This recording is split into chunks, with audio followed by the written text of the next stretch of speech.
Good afternoon, everyone. President Trump's powerful efforts to secure our homeland are working. According to newly released numbers, last month, Border Patrol saw a 93% decrease of illegal aliens crossing the southwest border between ports of entry from May 2024 under Joe Biden, when they encountered more than 117,000 illegal aliens. And this particular statistic is absolutely astounding. In the month of May, under the Trump administration, 0 illegal aliens were released into our country by Border Patrol. Let me say that again. Not a single illegal alien was released into the interior of the United States of America last month under this administration. Let's contrast that to Joe Biden's failed leadership, where immigration officers were wasting their finite time and resources processing dangerous illegal aliens for release into the United States. President Trump immediately terminated that reckless Biden-era practice that undermined the rule of law, jeopardized public safety and our national security, and diverted critical resources away from stopping deadly drugs and violent criminals from entering our country. That's the reason why not a single illegal alien was released into the interior of the United States in the month of May. And as a result, we now have a border that is reaching unprecedented levels of operational success. The efforts by President Trump to stop the illegal immigrant invasion and secure the border in this short amount of time represent one of the greatest achievements by a presidential administration in the history of our great country. With illegal entries being overwhelmingly halted, the Trump administration is dramatically ramping up efforts to arrest and deport all of the millions of criminal illegal aliens that Joe Biden let into our country over the past 4 years. President Trump has directed all of our ICE officers to do everything in their power to carry out the single largest mass deportation operation in history. Illegal criminals who are hiding in America's largest so-called sanctuary cities will be increasingly targeted for removal. Radical Democrats will no longer be allowed to shelter illegals who threaten public safety as part of their cynical efforts to expand political power, drain the American taxpayer, and artificially lower wages and steal American jobs. ICE officers are courageous heroes, upholding the rule of law and keeping our citizens safe. And they have the full and unwavering support of this president. In economic news, President Trump's pro-growth agenda is delivering for the American worker. Through the first 5 months of the Trump administration, real blue-collar wages are up nearly 2%. It's the strongest growth in nearly 60 years and a stark contrast from the negative wage growth seen during the first 5 months of the Biden administration. America is quickly returning to the successful formula of the first Trump administration: low inflation and rising wages. Once the big, beautiful bill is passed, this positive trend will only accelerate.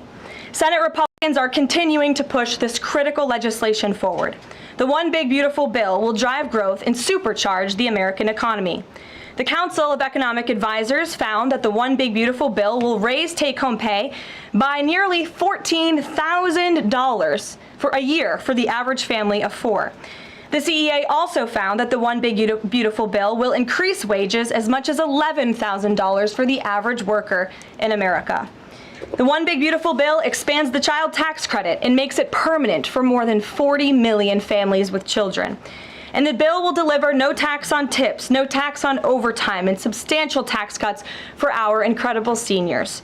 Simply put, the One Big Beautiful Bill is a massive win for middle-class Americans.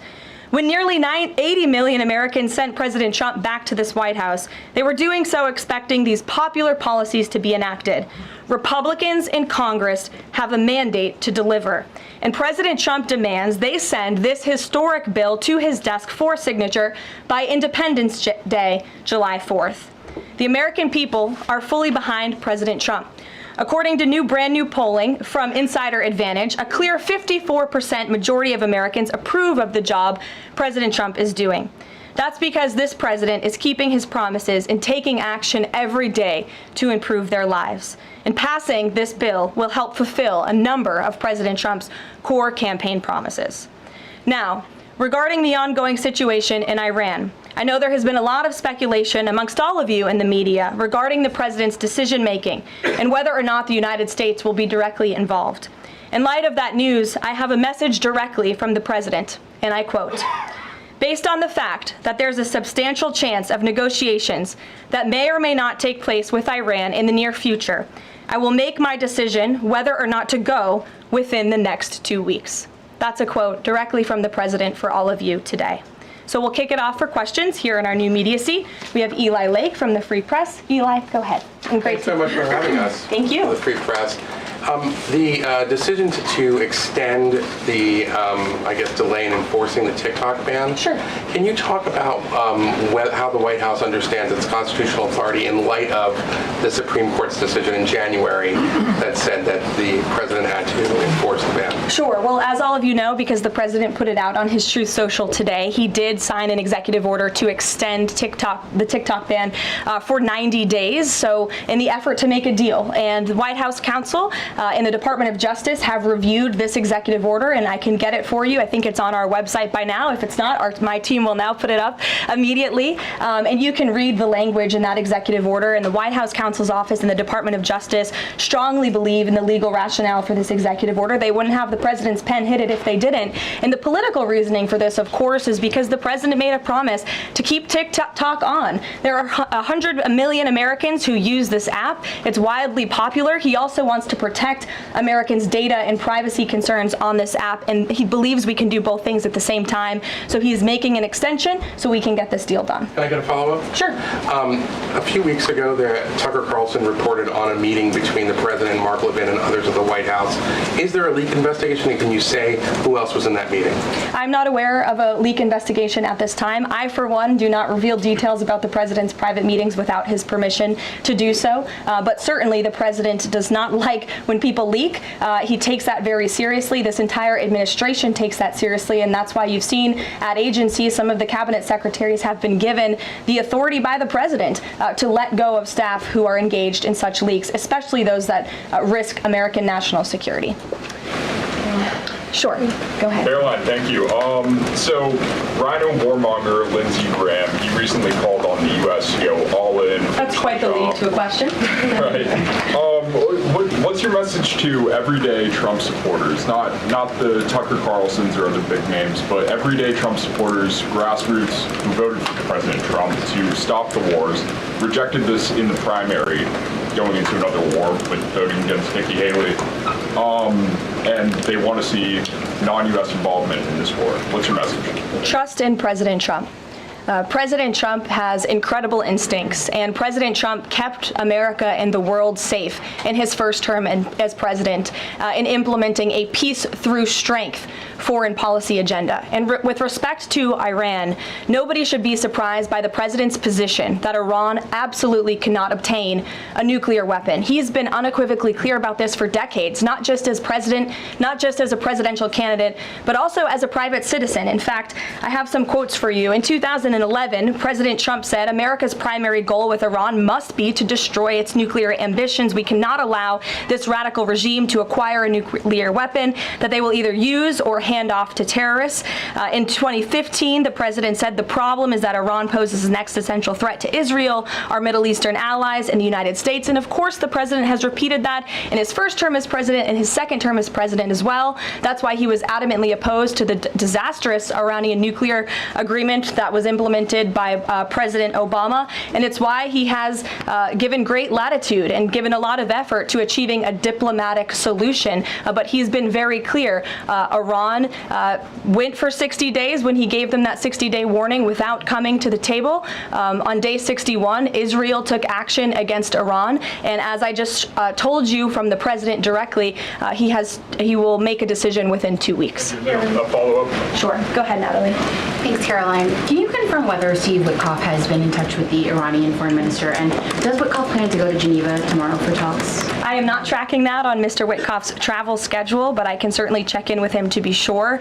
As for correspondence between the United States and the Iranians, I can confirm that correspondence has continued. As you know, we were engaged with 6 rounds of negotiations with them in both indirect and direct ways.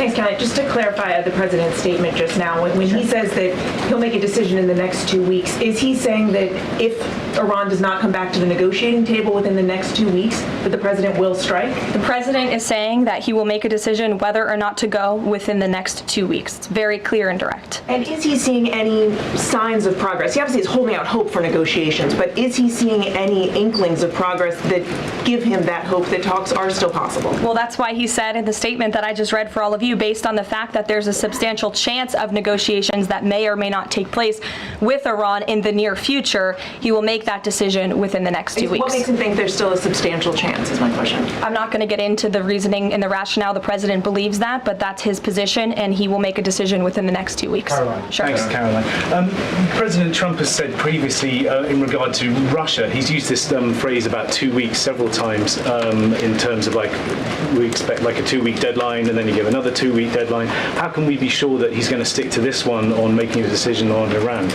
Well, in those deadlines, as you've seen in respect to Russia, Ukraine, might I add, these are two very different, complicated global conflicts, as you know, that the president inherited from our previous incompetent president in the weakness of the previous administration. And the president has spent a tremendous amount of time and effort cleaning up these crises that were caused by the last administration's just complete dereliction of duty on the world stage and American weakness. Now we have American strength again. With respect to Russia and Ukraine, because of that American strength and the president's leadership, we have seen these two sides engage in direct negotiations. And the last time the president said 2 weeks, you saw Russia and Ukraine have direct negotiations for the first time in years. And so the president is always interested in a diplomatic solution to the problems and the global conflicts in this world. Again, he is a peacemaker in chief. He is the peace through strength president. And so if there's a chance for diplomacy, the president's always going to grab it. But he's not afraid to use strength as well, I will add. Francesca. Thanks, Caroline. What exactly would a deal with Iran need to entail? No enrichment of a uranium, and it would absolutely not, Iran is not absolutely not able to achieve a nuclear weapon. The president has been very clear about that. And by the way, the deal that Special Envoy Witkoff proposed to the Iranians was both realistic and acceptable within its terms. And that's why the president is sent that deal to them. To follow up on what you told Natalie, are the talks that the United States is currently having with Iran direct, or are those through intermediaries? And if so, which countries are acting as the intermediary right now? Out of respect for the ongoing discussions and negotiations, I am not going to get into the details of them. We've provided you confirmation for now. Go ahead. Sure, and then behind you too. Thanks.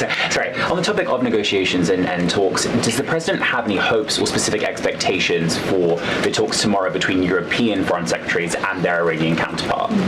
Well, certainly the entire world is on the president's side when it comes to the fact that Iran cannot obtain a nuclear weapon. This is something that pretty much all of humanity, except for the Iranian terrorist regime themselves, agree upon. And so the president expects that Europe will deliver that message directly to the Iranians.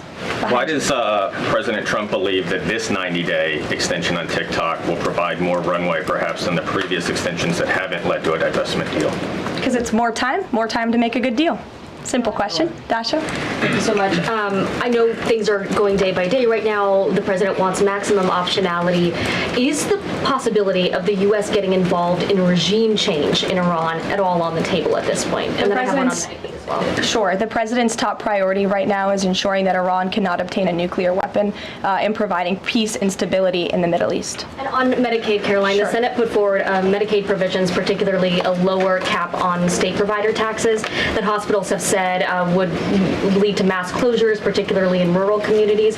Is the president willing to sign a bill that includes those provisions that Republican senators like Josh Hawley say will lead to hospital closures? Out of respect for the ongoing discussions that the White House is very much actively involved in with our friends in the United States Senate, I won't comment on that specific provision. Look, the bill hasn't been sent to the president's desk yet. There's more room for change. The president, for one, I will reiterate, has been very clear on his priorities with respect to Medicaid.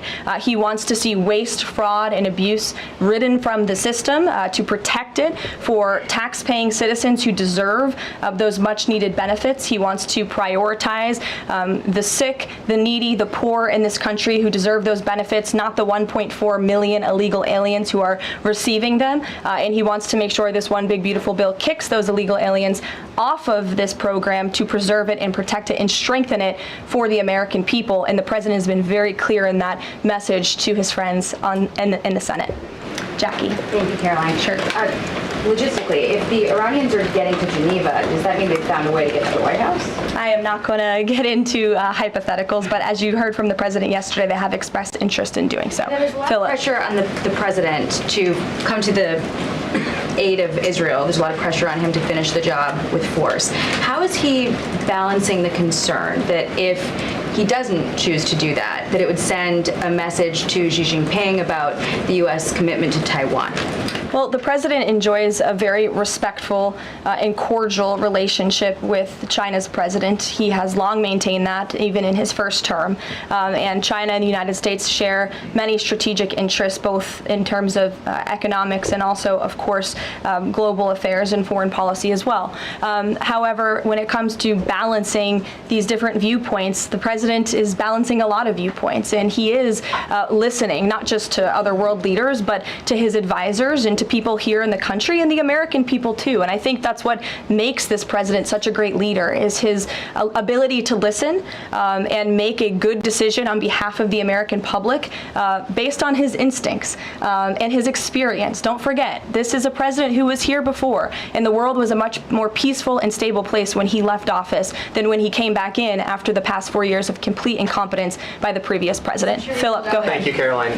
Two quick questions. When the president says Iran is very close to a nuclear weapon, is he relying on U.S. intelligence or intelligence sharing from an ally to make that assessment? It is a fact, and the United States government maintains this fact, that Iran has never been closer to obtaining a nuclear weapon. And then if the U.S. were to take some type of military action, would the president go to Congress to seek war authority? I'm not going to engage in hypotheticals. I gave you the statement from the president. He'll make a decision within 2 weeks. Thank you, Caroline. Sure. Go ahead. Thanks, Karoline. Mary and then Elizabeth. Two questions, one on Iran and then the second on something Jasmine Crockett said this morning. So given that we know the Iranian government did order an operative to assassinate the president, is there concern that Iran might respond with non-traditional military ways to some kind of strike on Iran, such as another assassination attempt? And has the Department of Justice looked into this last attempt on the president's life? I believe Secret Service and the FBI have looked into the 2 assassination attempts that took place against the president, both of which were sad days in our nation's history. So I would defer you to the Department of Justice on where those investigations stand. But as for your question regarding Iranian retaliation, I'm not going to engage in hypotheticals again, but I can assure the American public and the world that this administration is prepared and ready to defend American interests and assets, not just in the region, but here on our homeland as well. Thank you. Elizabeth. And then really quick on Jasmine Crockett, she said, I believe, that Trump supporters are mentally ill before calling for bipartisan support against the president. Can you respond to that, especially considering she's a rising star in the Democrat Party right now? She is a rising star. It's quite something to behold, actually.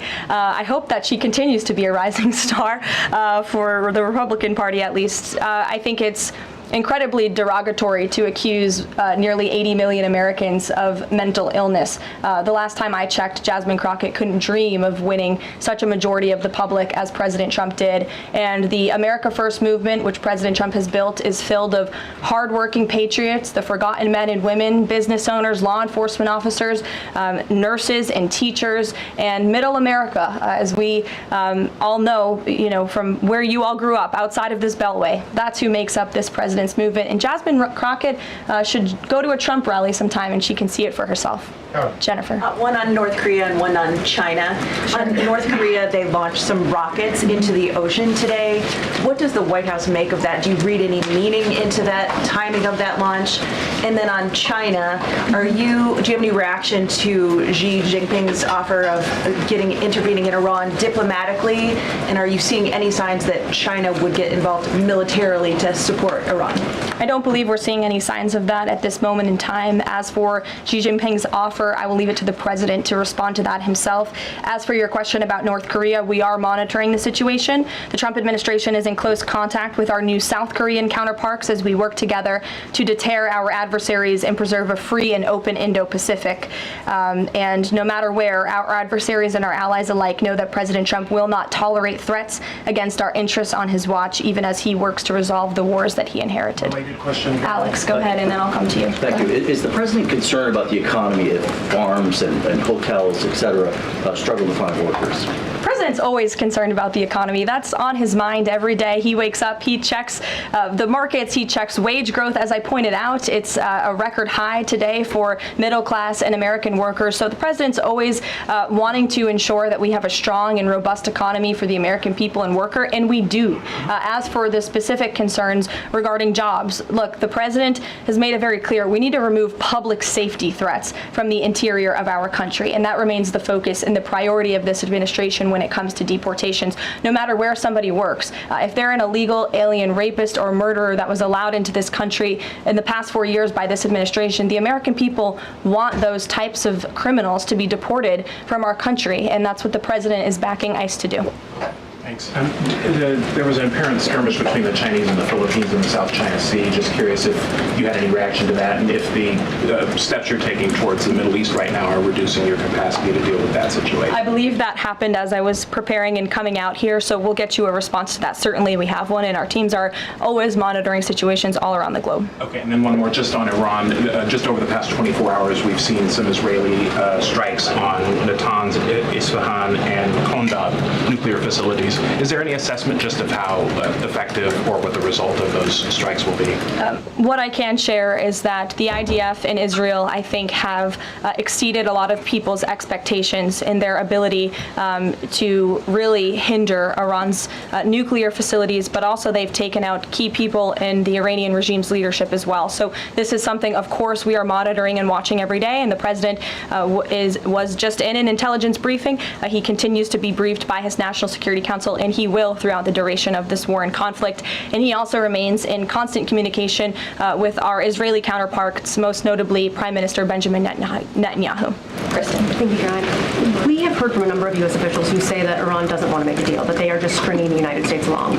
What is to say that they are not going to continue to do so if we continue to give them extensions, now 2 weeks before 60 days? Look, Iran is in a very weak and vulnerable position because of the strikes and the attacks from Israel. And with respect to the president's statement, I shared that with all of you. And he has been very direct and clear. Iran can and should make a deal. We sent a deal to them that was practical, that was realistic, or they will face grave consequences. Why is Steve Witkoff not participating in the talks this week?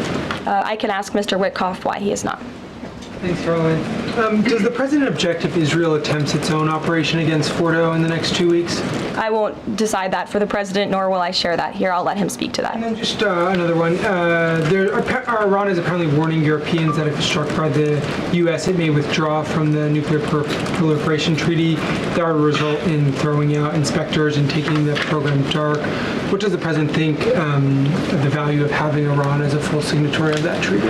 Well, that's reckless rhetoric, but I understand the Europeans are meeting with the Iranians tomorrow, so we'll see how that meeting goes. Just one more on Juneteenth. Does the president plan to commemorate the holiday today or make any comment on it? I'm not tracking his signature on a proclamation today. I know this is a federal holiday. I want to thank all of you for showing up to work. We are certainly here. We're working 24/7 right now. Nikki, go ahead. Actually, that was my question. Will he plan to mark Juneteenth in any way, either today or with an event later on, maybe next week? Sure. I just answered that question for you. Go ahead. Thank you very much, Caroline. The fact that this president is giving some time and space for diplomacy, another 2 weeks, does it mean that the president is trying his best to avoid a direct conflict with Iran? I think the president has made it clear he always wants to pursue diplomacy, but believe me, the president is unafraid to use strength if necessary. And Iran and the entire world should know that the United States military is the strongest and most lethal fighting force in the world, and we have capabilities that no other country on this planet possesses. Owen. Caroline, good afternoon. The Supreme Court, as you know, has upheld Tennessee's ban on transgender medical procedures for minors, puberty blockers, hormone therapy, etc. The White House reaction to that, please. That's a huge victory for America's children, and it's obviously something this administration believes strongly in, that young minor children should not be allowed to be subjected to chemical castration and mutilation. The president himself has taken very strong orders, or has signed very strong executive orders on this, and we are grateful for Tennessee's efforts to protect our children, and we are grateful the Supreme Court ruled on the side of the law, but also on the side of protecting America's innocent children. Elizabeth, go ahead. Sorry, I skipped you earlier. Okay, thank you so much. Secretary of State Marco Rubio announced new vetting procedures on student visas. Will this serve as a model for vetting other foreign visas? For all foreign visas, yes. As you know, the president signed an executive order, I think it was one of the first he signed in the first week, to strengthen our vetting requirements and our vetting system here in the United States for all visas. He directed the Secretary of State to do that. There was a pause in some of that vetting, as you all know, recently, especially with respect to students from some certain countries. But the vetting has continued, and it's stronger than ever before. As for specifics on how the vetting process has changed, I would defer you to the Department of State. As you know, they're in charge of things like that. Thank you. To what extent is this 2-week delay with Iran the result of interventions by the likes of Tucker Carlson, Marjorie Taylor Greene, or the entreaties of European leaders who want a de-escalation? Look, the president hears all voices across the country, and he makes decisions based on his instincts. And he has always said diplomacy is his first option. And is he still planning to attend the NATO summit next week? He is, yes. We will be departing from Washington on Monday morning, and hopefully we'll see some of you there.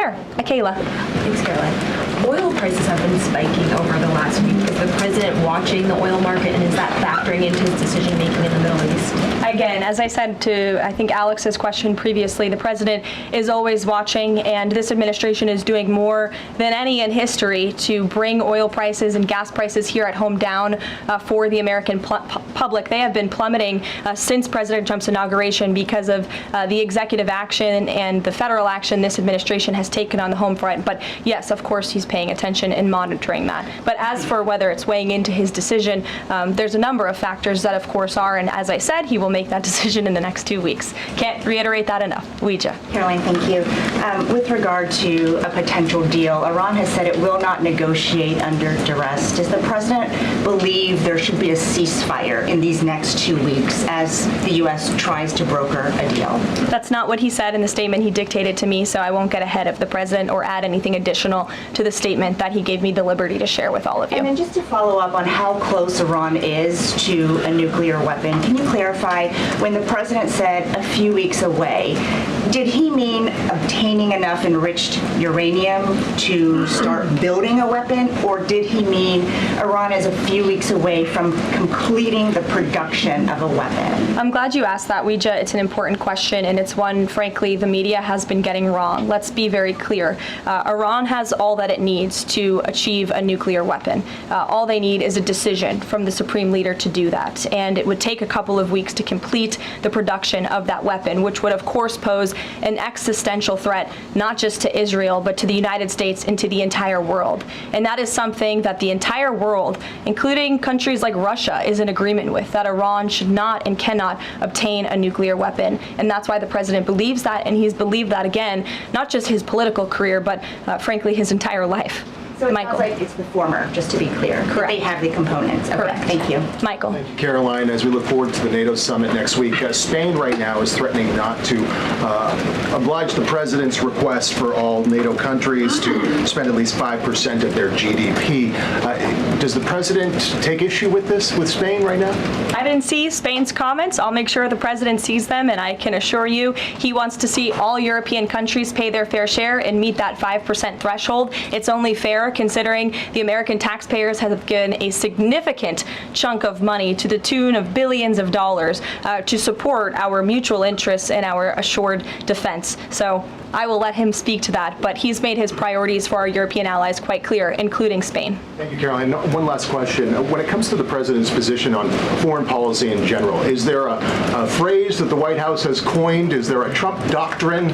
Does the president like to talk about this? Anyone here in the White House talking about this? And if so, if there is something akin to a Trump doctrine, how would you define it? America first, always. And with that, I think I'll leave you. I know there's a lot of news in the world right now. As you know, our team is always here to answer your questions, and the president, I am sure, will take more questions from you guys at some point this week, as he always does in the effort of transparency. I appreciate your being here on a federal holiday, and we'll see you later. Thank you. Thank you, Caroline.